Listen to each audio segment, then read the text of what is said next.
Это церковь Иисуса. И Иисус пришел это и показал, послание 7 церквям. Аминь. И Он похвалил пастыря, ангела Филадельфийской церкви и сказал: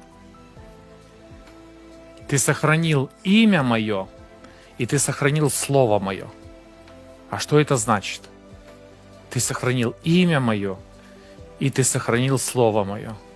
Это значит, что сегодня Иисуса смешивают и с язычеством, и с блудами, и с грехами, и с бизнесом. И куда только Иисуса и Слово не пытаются смешать.